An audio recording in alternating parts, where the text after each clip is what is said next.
நாஞ்சில் சம்பத் அவர்கள் பல கட்சிகளை தாண்டி இன்னும் திமுகவிலிருந்து வந்து கடுமையாக கடந்த மாதம் கூட அவங்க தாவேகாவினுடைய தலைவரை கடுமையாக விமர்சிச்சாரு. அவருக்கு ஒரு பொறுப்பு கொடுக்கறது வச்சுக்கிறது அப்படிங்கிறது ஒரு பின்னடைவாக பார்க்கப்படாதா? அதிமுகவில் இருக்கும்போது திமுகவை விமர்சிக்கலையா? அவர் இல்லை, அரசியல் ரீதியாக விமர்சிக்கிறது வேற.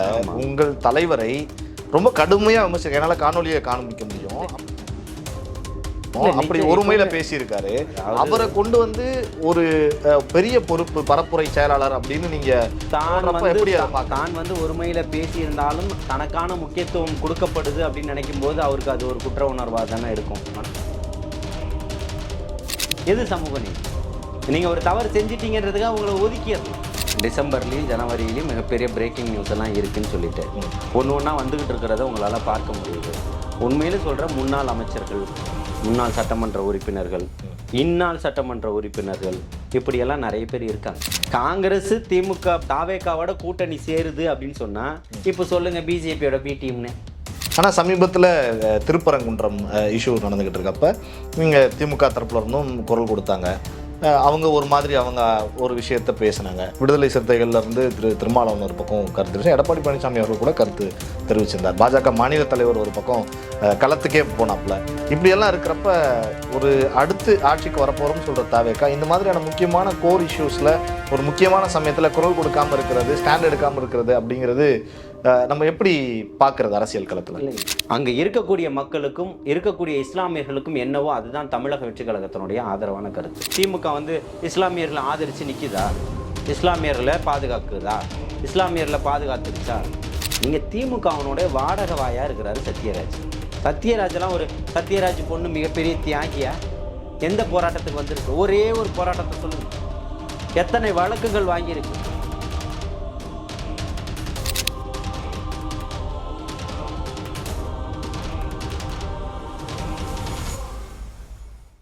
ஜாம்பவான் நேயர்களுக்கு பிரபாகரனின் அன்பு வணக்கம். இன்றைய அரசியல் அரங்கம் நிகழ்ச்சியில் நம்மோடு இணைந்திருக்கக்கூடிய சிறப்பு விருந்தினர் திரு ஜலீல் அவர்கள். வணக்கம்ண்ணா. தொடர்ந்து அரசியல் களத்தில் நடந்து கொண்டிருக்கக்கூடிய நிகழ்வுகள் குறித்து பேசுகிறோம். குறிப்பாக தாவேகா சார்பாக நீங்கள் நிறைய விஷயங்களை எங்களுக்காக பகிர்ந்து கொண்டு வருகிறீர்கள். இப்போ பாண்டிச்சேரியில் நீண்ட நாளுக்கு பிறகு எனக்கு தெரிஞ்சு கரூர் சம்பவத்துக்கு அப்புறம் ஒரு பொது இடத்துல மக்களை சந்தித்து பேசுகிறது அப்படிங்கிறது, அது ஓப்பன் ஸ்பேஸில் நான் சொல்கிறது, சந்தித்து ஒரு பிரச்சாரமோ இல்லை மக்களை சந்திக்கிறதோ நடக்க போகுது. எப்படிப்பட்ட பணிகள் தாவேகாவுக்கு போயிட்டுருக்கு? ஏன்னா ஒரு பெரிய சம்பவத்துக்கு அப்புறம் நீங்கள் பொதுவெளிக்கு வெளியே வரப்போகிறார் உங்கள் தலைவர். ஆல்ரெடி இண்டோரில் காஞ்சிபுரத்தில் நடந்துச்சு, அது உள்ளவே நடந்தது. அதே மாதிரி சத்யபாமாலயம் கூட உள்ளவே நடந்தது. இப்போது இது நீங்கள் என்ன பண்ண போகிறீங்க? இல்லை, கரூர் துயர சம்பவங்கள் வந்து மிகப்பெரிய ஒரு நெருடலை வந்து ஒட்டுமொத்த தமிழக வெற்றி கழகத்தினுடைய தோழர்களுக்கும் ஏற்படுத்தியிருக்கு. ஒரு படிப்பினையும் ஏற்படுத்தி, ஒரு பாடத்தையும் சொல்லி கொடுத்துருக்கு. நம்ம இன்னும் எவ்வளவு ஜாக்கிரதையாக இருக்கணும் அப்படின்றத வந்து தமிழக வெற்றி கழகத்தினுடைய தலைவர் தளபதி அவர்கள் எல்லாத்துக்கும் அறிவுறுத்தியிருக்கிறாரு. இன்றைக்கி பொதுச் செயலாளர் அதை இன்றைக்கி பக்கத்தில் நின்று பாண்டிச்சேரியில் கண்ணும் கருத்துமாக இன்றைக்கி கிட்டத்தட்ட 10 நாட்களாக அது சம்மந்தமான வேலைகளில் அவர் தொடர்ச்சியாக ஈடுபட்டுக்கிட்டு இருக்கிறாரு. ஒரு இடத்த தேர்வு செஞ்சு அந்த இடத்துக்கு அனுமதி கொடுத்துருக்குறாங்க. 9ஆம் தேதி அங்கே வந்து மக்கள் சந்திப்புக்காக தலைவர் தளபதி அவர்கள் அங்கே போகிறதா ஒரு இது இருக்குது. அங்கே இருக்கக்கூடிய வேலைகளை தொடர்ச்சியாக அவர் இது பண்ணிக்கிட்டு இருக்கிறாரு. இதில் வந்து எந்த ஒரு தவறுகளும் நடந்துடக்கூடாது, எந்த ஒரு அசம்பாவிதங்களும் இனி வரக்கூடிய காலங்களில் வந்துடக்கூடாதுன்றத ஒரு தொண்டர் படையை கட்டமைச்சிருக்கு தமிழக வெற்றி கழகம். நம்ம வந்து காஞ்சிபுரத்தில் நடந்த இதிலேயே மக்கள் சந்திப்புலேயே பார்க்க முடிஞ்சிச்சு. அது இண்டோராக இருந்தாலும் ஒரு தொண்டர் அணியை தயார் செஞ்சுருக்கிறாங்க. அதே போல் இன்றைக்கி தொண்டர் அணியும் இன்றைக்கி இருக்கக்கூடிய அங்கே இருக்கக்கூடிய மாநில நிர்வாகமும் அந்த சம்மந்தப்பட்ட மாவட்ட நிர்வாகிகளும் களத்தில் இறங்கியிருக்கிறாங்க. களத்தில் நின்று இன்றைக்கி அதுக்காக என்னென்ன வேலைகள் நடக்கணுமோ அத்தனையுமே துரிதமாக நடந்துக்கிட்டு இருக்கு. இடையில வந்து இந்த மழை பெய்ததால் தண்ணியெல்லாம் இருந்தது, அதெல்லாம் சரி செஞ்சு அங்கே மக்கள் வந்தால் எந்த விதமான ஒரு அசௌகரியமும் ஏற்படாத அளவுக்கு மக்களை பாதுகாத்து கரெக்டான ஒரு கூட்டமாக அதை நடத்தி முடிக்கணும் அப்படின்றதுல ரொம்ப தெளிவான ஒரு முடிவோடு தான் அந்த ஏற்பாடுகள் அத்தனையுமே நடந்துக்கிட்டு இருக்கு. நினச்சதை விட இன்னும் அருமையாக, ரொம்ப பாதுகாப்பாக, கவனமாக தமிழக வெற்றி கழகம் ஒரு மிகப்பெரிய ஒரு எழுச்சியோடும் சீரும் சிறப்புமாக இந்த மக்கள் சந்திப்பை நிச்சயமாக நடத்தும். தொண்டர்களுக்கு, தாவேக்காவுடைய தொண்டர்களுக்கு, ஏன்னா அங்கே இப்போ வரைக்கும் குற்றச்சாட்டு கட்டுப்படலை, ஒரு பொது வெளியில் எப்படி நடந்துக்கணும்னு தெரியல, இந்த மாதிரியான குற்றச்சாட்டுகள் இன்னும் வரைக்குமே பேசப்படுது. ஸோ தொண்டர்களுக்கு ஏதாவது அறிவுரை வழங்கப்பட்டிருக்கிறா தலைமை சார்பில், இப்படி தான் நடந்துக்கணும், அப்படி இருக்கணும், அந்த மாதிரி ஏதாச்சும்? அது பயிலரங்கங்கள் வந்து போய்கிட்டு இருக்குது. வரக்கூடிய வந்து செய்யக்கூடியவங்க வந்து மக்கள் வந்து ஆர்வத்தில் வரக்கூடியவர்கள், கட்சியில் இல்லாமல் தலைவர் தளபதி அவர்களை ஆதரிக்கக்கூடியவர் பெரும்பாலானோர் அங்கே வராங்க. இப்போ அண்ணன் ஆதவர்ஜுனா அவர்கள் தேர்தல் மேலாண்மை பொதுச் செயலாளராக இருக்கிறார். அவர் வந்து பேசும்போது கூட நீங்கள் கவனிச்சிருக்கலாம், நாங்கள் 10,000 பேர் வருவோம்னு சொல்லியிருக்கோம், எங்களுடைய தொண்டர்கள் 10,000 பேர் வருவோம்னு தான் நாங்கள் அனுமதி கடிதம் கொடுத்துருக்கோம், மக்கள் அதிகமாக வருவாங்கன்னா உளவுத்துறை என்ன செஞ்சுக்கிட்டு இருக்குன்ற ஒரு கேள்வி எழுப்பியிருக்கிறார். அப்போது அங்கே வரக்கூடியவர்கள் தொண்டர்கள் கட்டுப்பாடோட தான் இருக்கிறாங்க, அதில் எந்த விதமான மாற்றமும் கிடையாது. வரக்கூடிய மக்கள் அந்த மாதிரியான ஒரு குற்றம் சாட்ட முடியாதுல்ல, அப்படின்றதெல்லாம் இருக்கு. அப்படி மக்கள் மீது சொல்லிட முடியாது. ஏன்னா தாவேக்காவுடைய துண்டு அணிஞ்சுக்கிட்டு சில விஷயங்கள் நம்ம பார்க்க முடியுது இல்லையா? இல்ல அதான் சொல்றேன், துண்டு அணியறதுக்குன்றது வந்து ஒரு பொறுப்புல இருந்தாதான் துண்டு அணியணுன்றது இல்ல. தமிழக வெற்றி கழகத்தினுடைய கார்டு வாங்கி வச்சிருந்தா தான் துண்டு அணியணுன்றதெல்லாம் இல்ல, புரியுதுங்களா? தொண்டு அங்க வழி நெடுக விற்கக்கூடியதுதான். அங்க வரக்கூடியவர்கள் அவங்க ஆர்வமா அவங்க வாங்கி போட்டுக்கிறாங்க. அவங்க அப்ப தாவேக்கா சார்ந்த, அதான் சொல்றேன், தாவேக்கா சார்ந்தனா அந்த மாதிரி ஒரு பிரச்சனைகளுக்கு அப்புறம் தான் இன்னும் என்னென்ன கட்டுப்பாடோட இருக்கணுன்றத வரக்கூடியவர்களே அவர்களே பார்க்கலாம். நீங்க வந்து அதுக்கு ஒரு பெரிய சான்றா இந்த புதுச்சேரியினுடைய மக்கள் சந்திப்பை நீங்க வந்து பார்க்கலாம். பார்க்கும்போது உங்களுக்கு கடந்த காலங்களை விட இப்போ நம்ம காஞ்சிபுரத்தில் நடந்ததில் வந்து மிகப்பெரிய ஒரு தெளிவை உங்களால் பார்த்துருக்க முடியும். ஒரு ஆர்வத்தில் சேர் மேலே கூட யாரும் ஏறி இருக்க மாட்டாங்க. அந்த மாதிரி இப்போ மிகப்பெரிய ஒரு தெளிவோடு தான் இந்த கூட்டம் கட்டமைச்சு கொண்டு போய்கிட்டு இருக்கு. வரக்கூடிய காலங்களில் எல்லாமே சீர் செய்யப்படும், சரி செய்யப்படும். மக்கள் வந்து ஆர்வ மிகுதியில் சில விஷயங்கள் பண்ணுவாங்க, அது யாரையும் பாதிச்சிடாத வண்ணம் இருக்கணும் அப்படின்றதுக்காக எல்லாத்தையுமே முன்னேற்பாடுகளாக பண்ணிக்கிட்டு இருக்கு. சமீபத்தில் உங்களுடைய கட்சியில் நிறைய பேர் இணைஞ்சாங்க. செங்கோட்டையன் அவர்கள் இணைஞ்சது பெரிய பேசுபொருளாக தமிழக அரசியல் களத்தில் இருந்தது. திரு நாஞ்சில் சம்பத் அவர்கள் ஏறக்குறைய 4-5 கட்சிகள், 4-5வது கட்சின்னு நினைக்கிறேன் எனக்கு தெரிஞ்சு, மாறி வந்து இப்போ தாவேக்காவில் இணைஞ்சிருக்காரு. அவருக்கு ஒரு பொறுப்பு கூட வழங்கப்பட்டிருப்பாரு சமீபத்தில், நம்மளால் அந்த பொறுப்பையும் பார்க்க முடிந்தது. இது ஒரு நெருடலாக இல்லையா தாவேக்காவினுடைய தொண்டர்களுக்கு? ஏன்னா ஆரம்பத்தில் உங்களுடைய பொதுச் செயலாளர் பேசுகிறப்ப உழைச்சவங்களுக்கு தான் பதவி அப்படின்னு சொல்லியிருந்தாரு. அது செங்கோட்டையன் கொடுக்குற அளவு கூட ஏற்றுக்கொள்ளப்பட்டது. நாஞ்சில் சம்பத் அவர்கள் பல கட்சிகளை தாண்டி இன்னும் திமுகவிலிருந்து வந்து கடுமையாக கடந்த மாதம் கூட அவங்க தாவேக்காவினுடைய தலைவரை கடுமையாக விமர்சிச்சாரு. அவருக்கு ஒரு பொறுப்பு கொடுக்கறது, வச்சுக்கிறது அப்படிங்கிறது ஒரு பின்னடைவாக பார்க்கப்படாதா? நிச்சயமாக இருக்காது. ஏன்னு கேட்டிங்கன்னா, அதாவது தொண்டர்களுக்கு தான் அப்படின்னா தொண்டர்களை தவிர்த்துட்டு இவருக்காக கொடுத்துருக்குறாங்க, அந்த அந்த அந்த ரேஸில் ஒருத்தர் இருக்கிறாரு, அவரை கலட்டி விட்டுட்டு இவருக்கு கொடுத்துருக்குறாங்கன்னா அது ஏற்றுக்கொள்ளக்கூடிய ஒரு விஷயமாக இருக்கும்.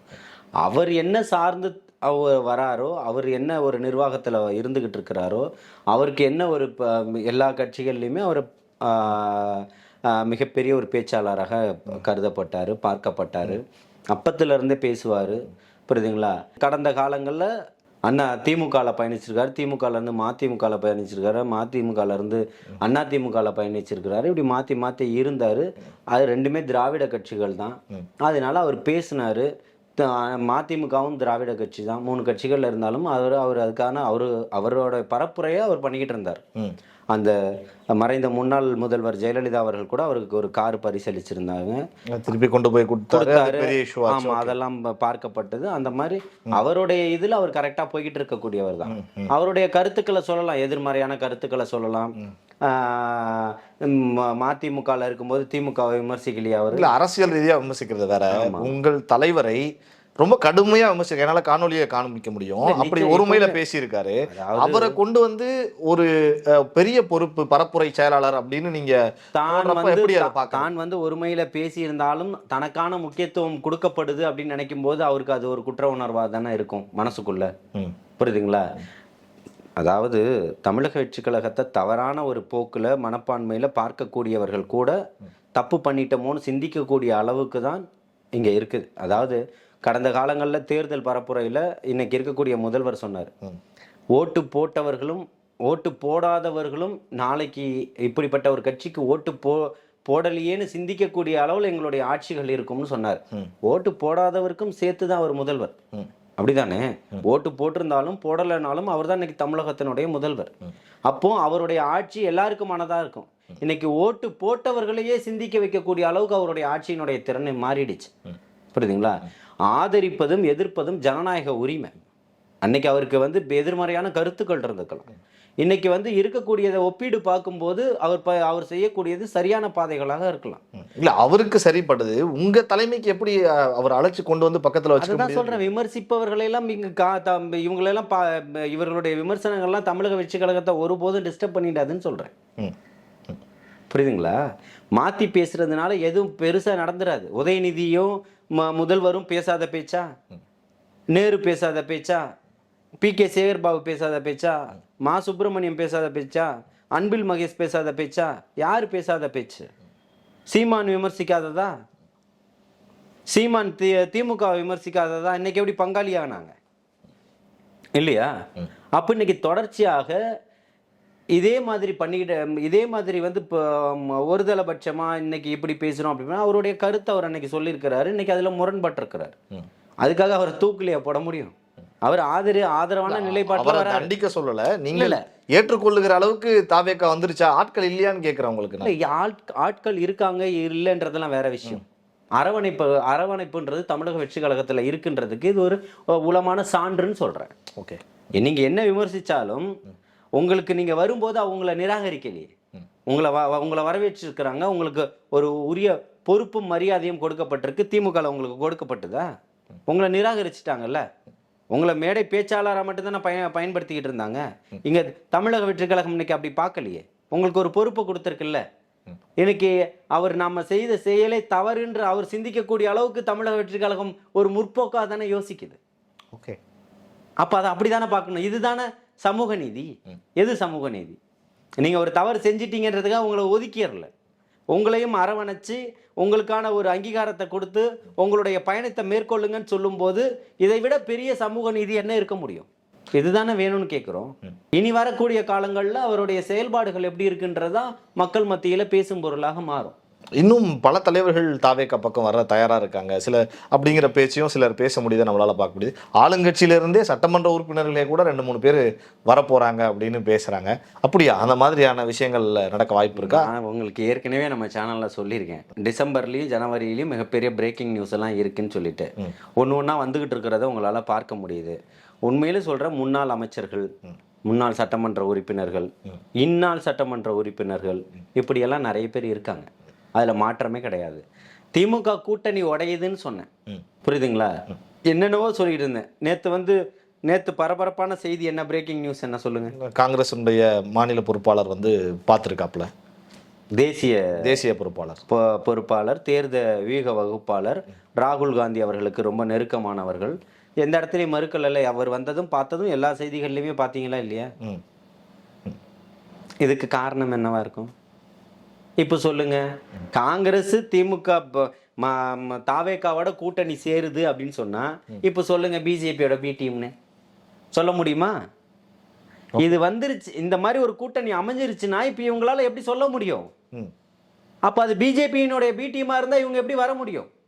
பேச்சுவார்த்தை எப்படி நடத்த முடியும்? கூட்டணி அமையுது அமையல அது வேற விஷயம். பேச்சுவார்த்தைகளே எப்படி அமைய முடியும்? காங்கிரஸ் வந்து பிஜேபியோட சேருமா? இல்லை, இது அதிகாரப்பூர்வமான சந்திப்பான்னு கேட்குறேன் நான். வந்து சந்திச்சாரா இல்லையா? அவர் யார், எந்த கட்சியை சார்ந்தவர்? ஓகே, காங்கிரஸ். 2 அரசியல் கட்சி தலைவர்கள் சந்திச்சு பேசும்போது என்னத்தை பேசுவாங்க? அவர் வீட்டில் விசேஷம் வந்துட்டு போனாரா? யதார்த்தமான சந்திப்பா? நேரம் ஒதுக்கி தானே வந்திருப்பாங்க. எந்த ரியாக்ஷனும் இல்லையே இங்க. எப்படி இருக்கும்? அவங்களால ரியாக்ஷன்லாம் கொடுக்க முடியாது. இங்க வெறும் ஆக்ஷன் மட்டும்தான் இன்னைக்கு அண்ணன்ட்ட.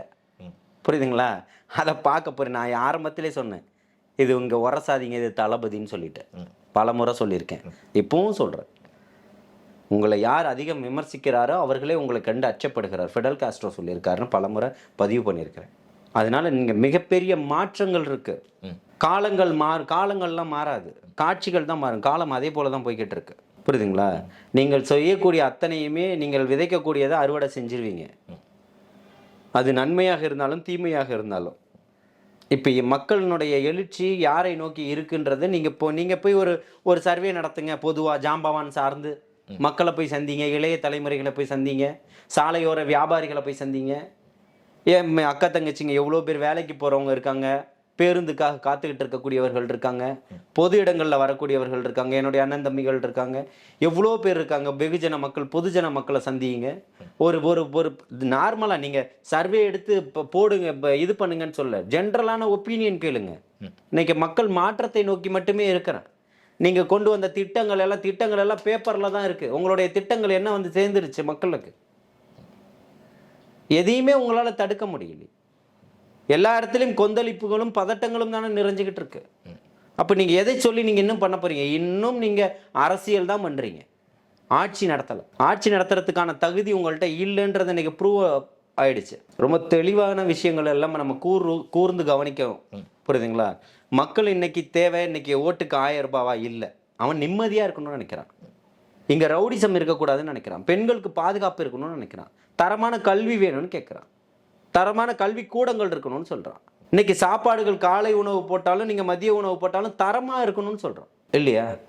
ஒரு சாப்பாட்டுக்கு வந்து நம்ம கொடுக்குறோம் கல்வியை மேம்படுத்துறதுக்காகன்னு சொன்னால், அந்த சாப்பாட்டுலேயுமே வந்து தரமற்ற சாப்பாடை கொடுக்குறீங்கன்னு மாணவர்கள் எல்லாம் கடந்த சில மாதங்களுக்கு முன்னாடி போராட்டம் பண்ணாங்களா இல்லையா? கல்லூரி விடுதி மாணவர்கள் எல்லாம் பார்த்தோம்ல நம்ம. அப்போ இதை போன்ற செயல்களை எல்லாம் தடுத்து நிறுத்துங்க. மாணவர்கள் ஏன் கொந்தளிக்கிறான்? இந்த இப்போ மெட்ராஸ் யூனிவர்சிட்டியில் பணம் கட்டினா ஒரு கோர்ஸ், ஒரு டிகிரி எடுத்தால் அவங்களுக்கு புக்கு கொடுக்கறதுக்கு காசு இல்லை. 3 மாதம் 4 மாதம் 5 மாதம் கழிச்சு புக்கு தரீங்க. அது வரைக்கும் டவுன்லோட் பண்ணி படிங்கன்னு சொல்கிறீங்க. சாட்சியம் ஆதாரங்களும் இருக்குது. அதனால சொல்கிறேன், நான் ஒரு குழந்தைய சேர்த்து விட்டேன், ஒரு பிள்ளைய, புக்கு கிடையாது, 3 மாதம் கழிச்சு தான் அந்த பிள்ளைக்கு புக்கு. அப்போது நீங்கள் எதில் நீங்கள் அதிகமாக கவனம் செலுத்துறீங்க? சாதிய ஆணவ படுகொலைகள் ஒரு பக்கம் இருக்குது, ஒரு பக்கம் மத கலவரம் நடந்துருமோன்ற அச்ச உணர்வுகள் ஏற்பட்டுக்கிட்டு இருக்கு, ஒரு பக்கம் இஸ்லாமியர்களுடைய பாதுகாவலர்னு சொல்கிறீங்க, நீங்கள் இஸ்லாமியர்களுடைய வீட்டுகளை இடித்து தகர்க்கிறீங்க, பள்ளிவாசல்களை இடித்து தகர்க்கிறீங்க, நீர்நிலைகள்னு சொல்லிட்டு. நீர்நிலையில் கட்டப்பட்டிருக்கக்கூடிய மிகப்பெரிய கல்லூரிகள் எல்லாம் அப்படியே பத்திரமாக பாதுகாப்பாக இருக்குது 2 ஆட்சி காலங்கள்லேயுமே. அவங்க ஒரு 4.5 வருஷம் ஆண்டுட்டு போனாங்க, இவர் ஒரு 4.5 வருஷம் ஆண்டிருக்கிறாரு. ஆனால் சாஸ்தா இன்ஜினியரிங் காலேஜ் மட்டும் அப்படியே இருக்குது, ஒரு புடி மண்ணாக அள்ளிட்டு வர முடியல உங்களால். 4600க்கும் மேற்பட்ட கட்டடங்கள் நீர்நிலைகளில் அரசு கட்டடங்கள் இருக்குது, நீதிமன்றங்கள் உள்பட சான்று இருக்குது. நான் ஏதோ சும்மா மேம்போக்கா பேசுகிறேன்னா இல்லையா, ஆமாவா இல்லையான்றது உங்களுக்கும் தெரியும் நெறியாளரா, அப்படி தானே? அப்போ எல்லாமே இருக்கும்போது உடனடியாக தகர்க்க வேண்டிய அவசியம் என்ன? ஒரே ஒரு நாள் தானே அவகாசம் கேட்டான் அந்த மக்கள். அந்த ஒரு நாளை கூட கொடுக்க முடியாமல் அவ்வளோ நீட் அண்ட் க்ளீனாவாக இருக்குது உங்களுடைய கவர்மெண்ட்.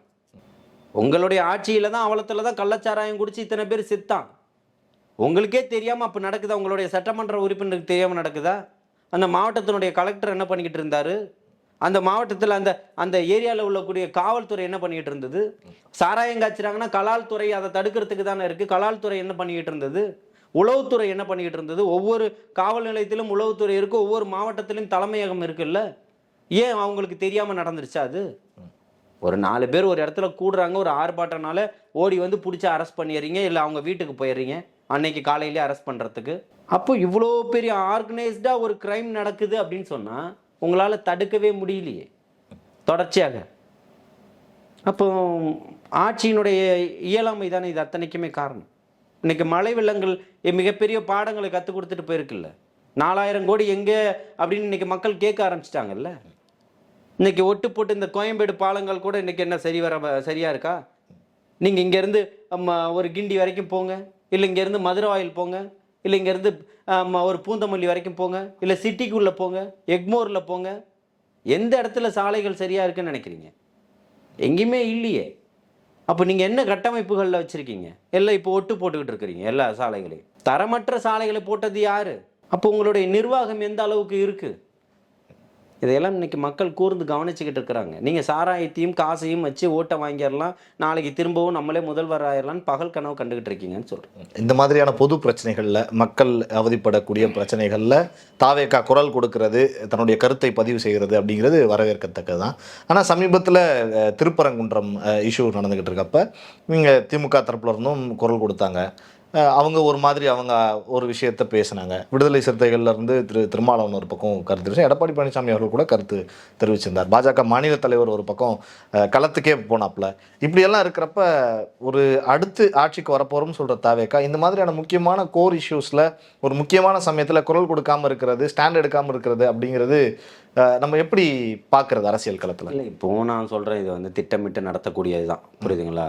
அதாவது இன்னைக்கு பாஜக ஆளுதுன்னா தான் மதவாதின்றதை ப்ரூவ் பண்ணிடுச்சு. அங்கே இருக்கக்கூடிய என்னுடைய சொந்தங்கள் வந்து தொப்புள் கொடி உறவுகள் வந்து இஸ்லாமியர்களும் அவர்களும் மாமன் மச்சானா தான் பழகிட்டு இருக்கோம். அதில் எந்த மாற்றமும் கிடையாது. நீங்கள் அங்கே போய் மதுரை மக்களையுமே நீங்கள் பேட்டி எடுத்து போடலாம். அவங்க என்ன கேட்குறாங்கன்னா, எங்கேயோ இருந்து வரக்கூடியவன் இங்கே வந்து எல்லா சிலுமிச வேலையும் பண்ணிக்கிட்டு இருக்கிறான்னு அங்கே இல்லை இந்து மக்கள் சொல்லிக்கிட்டு இருக்கிறாங்க. இல்லை, அது பொதுமக்கள் கருத்து. தாவேக்காவுடைய அஃபிஷியல் கருத்து என்ன இந்த விஷயம்? அதை தான் சொல்கிறேன். திமுக இதை போன்ற இப்போ இதுக்கு முன்னாடி சொன்ன பாருங்க, இஸ்லாமியர்களை பாதுகாக்கணும் அப்படின்றதுக்காக நாங்கள் இந்த ஒரு வேலையை பண்ணோம், இதை பண்ணணும் அப்படின்னு சொன்னால், நீங்கள் வந்து அம்மாப்பட்டினத்தில் நடந்த விஷயத்தில் இஸ்லாமிய மக்களை பாதுகாத்திருக்கணும், அவங்களுடைய சொத்தை பாதுகாத்திருக்கணும், அவங்களுடைய இறை இல்லத்தை பாதுகாத்திருக்கணும். புரியுதுங்களா? இன்னைக்கு நீ இதை வந்து பண்ணுறேன், இது எல்லாமே ஒரு அரசியல் ஸ்டாண்டு தான். புரியுதுங்களா? தலைவர் தளபதி அவர்கள் இன்னைக்கு நீதிமன்றத்துக்கு போயிருக்கீங்க. நீதிமன்ற கருத்துன்னு ஒன்று இருக்குது. நீதிமன்ற கருத்து நீதிபதி என்ன சொல்கிறாருன்றத நீதிபதியின் மேலேயே தலைமை நீதிபதி கிட்ட புகார் கொடுக்கப்பட்டிருக்குது. புரியுங்களா? அந்த மாதிரி தாவேக்காவுடைய ஸ்டாண்ட் என்னன்னு கேட்டிங்கன்னா, யாருக்குமே அது இந்து இப்பவும் சொல்கிறேன், இந்த போராட்டம் பண்ணுறவங்க இவங்கெல்லாம் மக்கள், அந்த மக்களான்னு கேட்டால் இல்லை. அங்கே இருக்கக்கூடிய மக்களுக்கும் இருக்கக்கூடிய இஸ்லாமியர்களுக்கும் என்னவோ அதுதான் தமிழக வெற்றி கழகத்தினுடைய ஆதரவான கருத்து. புரியுதுங்களா? அந்த பக்கம் தான் தமிழக வெற்றி கழகம் நிற்கிது. கடந்த காலங்களில் திருப்பரங்குன்றத்தில் நீங்கள் மறியல் பண்ணும்போதும் மீட்டிங் போடும்போதும் தமிழக வெற்றி கழகம் அதை வந்து அங்கே இருக்கக்கூடிய மக்கள் பக்கம் நில்லுங்க, இஸ்லாமியர்கள் பக்கம் நில்லுங்க, மக்கள் பக்கம் நில்லுங்க, அங்கே உள்ள மக்கள் யாருக்கும் எந்த இடையூறும் ஏற்பட்டக்கூடாதுன்றதுக்கு தலைமை அறிவுறுத்தல் படி அங்கே இருக்கக்கூடிய மாவட்ட செயலாளர்கள் எல்லாமே மக்களோட தொண்டர்களோட அங்கே நின்றுட்டு இருந்தாங்க. அதுதான் அவர்களுடைய நிலைப்பாடாக இருக்குது. இப்போ நீங்கள் இதில் கருத்தை சொல்லுங்கன்னா என்ன கருத்தை சொல்கிறீங்க? இவர் இதுக்காக ஒரு கருத்து சொல்லிட்டாரு அப்படின்றதுக்கான ஒரு கட்டமைப்பை உண்டு பண்றதுக்காகவா? இல்ல, தெரிவிக்கணும்ல ஒரு கட்சியினுடைய தலைவரா எல்லாருக்குமே. இப்பவும் சொல்றேன், எல்லாருக்குமே இப்ப திமுக வந்து இஸ்லாமியர்களை ஆதரிச்சு நிக்குதா? இஸ்லாமியர்களை பாதுகாக்குதா? இஸ்லாமியர்களை பாதுகாத்துருச்சா? இல்லையே. இப்ப கோர்ட்டுக்கு போனதுனால போனீங்கல்ல, வக்பு சட்டத்துக்கு பிரச்சனை நடக்கும்போது போனீங்கல்ல, தமிழக வெற்றி கழகம் போச்சு, ஆர்கியூ பண்ணிச்சு. அபிஷேக் மன்வி அவர் தமிழக வெற்றி கழகத்தினுடைய வழக்கறிஞரை அங்கே வந்து இப்போ எடுத்துரைச்சாரு உச்ச நீதிமன்றத்தில். திமுக வழக்கறிஞர் யார் என்ன பேசுனாங்க சொல்லுங்க? ஏன் ஓடிட்டீங்க? போய் போட்டீங்கல்ல, ஏன் ஓடுனீங்க? அந்த மாதிரி ஒரு கட்டமைப்பை மட்டும்தான் இவர்களால் உருவாக்க முடியும். ஒரு பேரை இவங்க வரல அதெல்லாம் இதெல்லாம். பிரபா, நான் திரும்பவும் ஒரே ஒரு விஷயம் சொல்கிறேன். ரொம்ப தெளிவான ஒரு பாதையோட பயணத்தோட போய்கிட்டு இருக்கிறாரு. புரியுதுங்களா? அதில் மிகப்பெரிய நானும் சிறுபான்மையினர் தான், நானும் முஸ்லீம் தான். இப்போ இந்த மாதிரி அரவணைத்து கொண்டு போகக்கூடிய எத்தனையோ வேலைகளை தமிழக வெற்றி கழகம் பார்த்துக்கிட்டு இருக்கு. புரியுதுங்களா?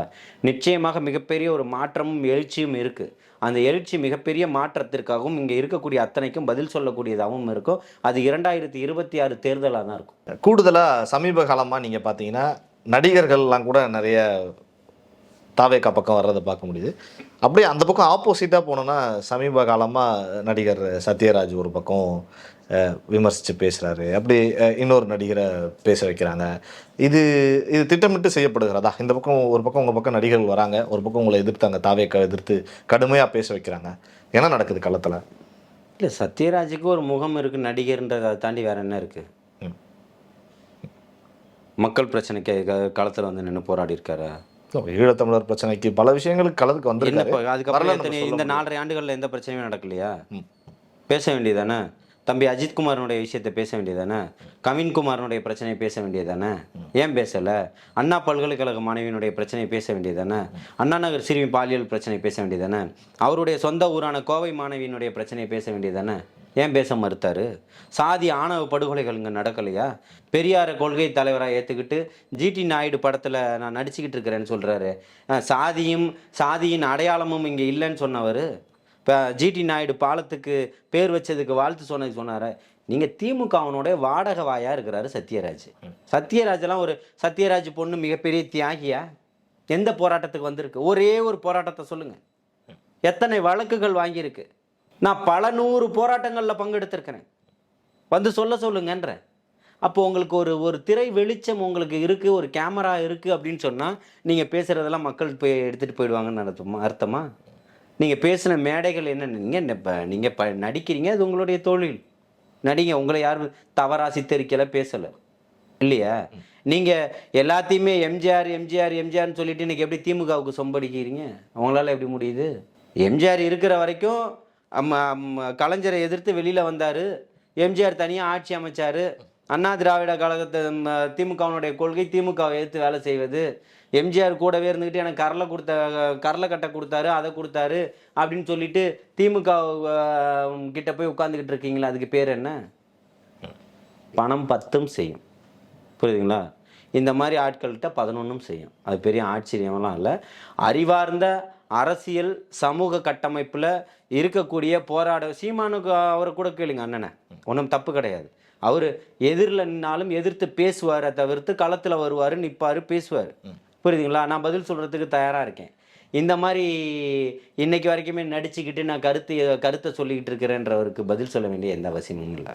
பல விஷயங்கள் எங்களுக்காக தாவேகா சார்பிலையும் புதுச்சேரியில் நடைபெற இருக்கக்கூடிய இந்த தாவேகாவுடைய நிகழ்வு குறித்தும் நிறைய தகவல்களை பகிர்ந்து கொண்டீர்கள். உங்களுக்கு ஜாம்பவான் நேயர்கள் சார்பாகவும் இந்த பிரபாகரன் சார்பாகவும் மனமார்ந்த நன்றிகள். வாழ்த்துக்கள். நன்றி.